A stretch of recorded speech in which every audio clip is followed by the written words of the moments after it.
Hello guys, कैसे हैं आप सब। उम्मीद करती हूँ बहुत अच्छे होंगे। तो स्वागत है आप सभी का हमारी यार हिंदी कहानी यमयन में। तो आज की कहानी हमारी है गरीब माँ की कहानी, कैसे बनी करोड़पति। तो चलिए सुनते हैं। माँ एक शक्तिशाली योद्धा होती है जिसे कोई भी हरा नहीं सकता, जिसके सामने कोई भी परेशानी ज़्यादा समय तक नहीं टिक सकती। यह कहानी एक ऐसे ही बहादुर और गरीब माँ की है जो एक पहाड़ी क्षेत्र में बसे एक छोटे से गांव में रहती थी, जिसका नाम जया था। वह एक विधवा थी जिसने कुछ साल पहले अपने पति को एक गरीबी के कारण खो दिया था।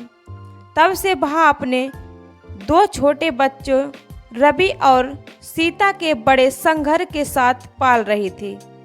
बहुत ही संघर्ष झेले उसने, बहुत ही संघर्ष के साथ दोनों बच्चों को पाल रही थी।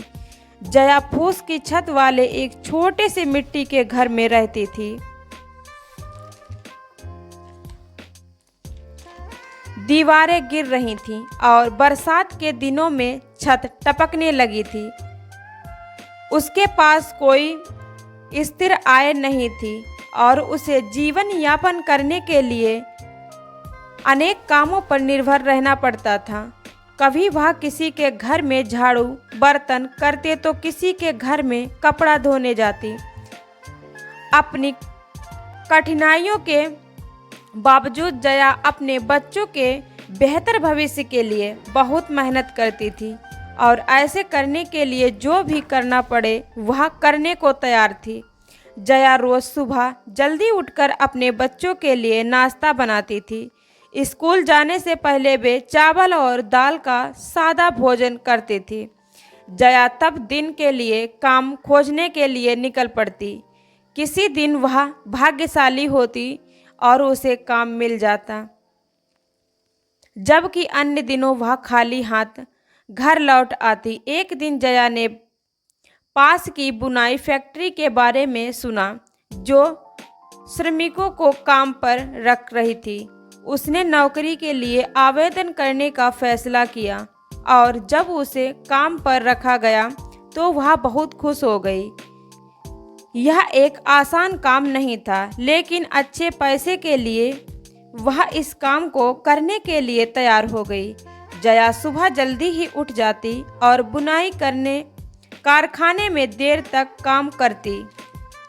वह थकी हारी घर आती, लेकिन अपने परिवार की ज़रूरतों को पूरा करने वाली नौकरी पाकर खुश थी। जया ने एक पैसा बचाया और एक दिन अपने बच्चों को बेहतर जीवन देने में सक्षम होने का सपना देखा। एक दिन कोविड के चलते लॉकडाउन लगने की वजह से बुनाई का कारखाना बंद हो गया और जया नौकरी से बाहर हो गई, लेकिन वह जानती थी कि उसे अपने बच्चों की खातिर लड़ते रहना होगा। जया ने एक बार फिर काम की तलाश की, लेकिन छोटे से गांव में नौकरियां कम थीं। उसने गांव छोड़कर काम की तलाश में शहर जाने के बारे में सोचा। यह एक कठिन निर्णय था। जया के पास जो कुछ भी थोड़ा बहुत सामान था वह उसको बेचकर अपने बच्चों के साथ शहर की तरफ रवाना हो गई। जब वह शहर पहुंची तो शहर की भीड़ भाड़ चकाचौंध देखकर वह बहुत घबरा गई, क्योंकि वह गांव में रहने वाली एक सीधी महिला थी। उसने कभी शहर नहीं देखा था। जया और उसके बच्चों को एक भीड़ भाड़ वाली झुग्गी झोंपड़ी में एक छोटा सा कमरा किराए पर मिल गया। कमरा छोटा था, जिससे कोई खिड़कियां नहीं थीं, बस एक छोटा सा दरवाज़ा लगा था। जया बाहर काम की तलाश में निकली, लेकिन वह उसकी सोच से कहीं अधिक कठिन काम था। जया के पास कोई कौशल या योग्यता नहीं थी और उसे काम खोजने के लिए संघर्ष करना पड़ा। दिन हफ्तों में जी रहे थे और उनकी स्थिति दिन व दिन बिगड़ती जा रही थी। उसके पास खाना खरीदने के लिए मुश्किल से पैसे थे और जया इस बात को लेकर चिंतित थी कि वह अपने बच्चों को स्कूल भेजने और खाने का खर्च कैसे उठा पाएगी। एक दिन जया ने सोचा कि आज मैं बाद में किसी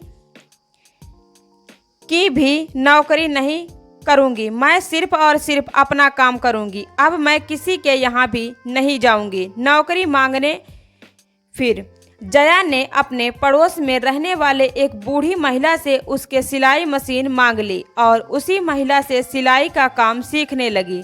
वह लोगों के कपड़े अपने घर पर लाकर सिलने लगी। धीमे धीमे उसको और एक अधिक काम मिलने लगा। वह काम रेट पर और बहुत मेहनत से अच्छी सिलाई करने देने लगी, जिससे लोगों का भरोसा बढ़ने लगा और लोगों ने उसको बहुत अधिक काम दिया। धीरे धीरे उसने एक मशीन से कई मशीन खरीद ली। अब उसकी आमदनी अच्छी होने लगी थी। फिर जया ने अपने बच्चों का एडमिशन अच्छे स्कूल में करवा दिया। धीमे धीमे उसने अपने खुद का मकान खरीद लिया और सिलाई के स्टोर डालने शुरू कर दिए।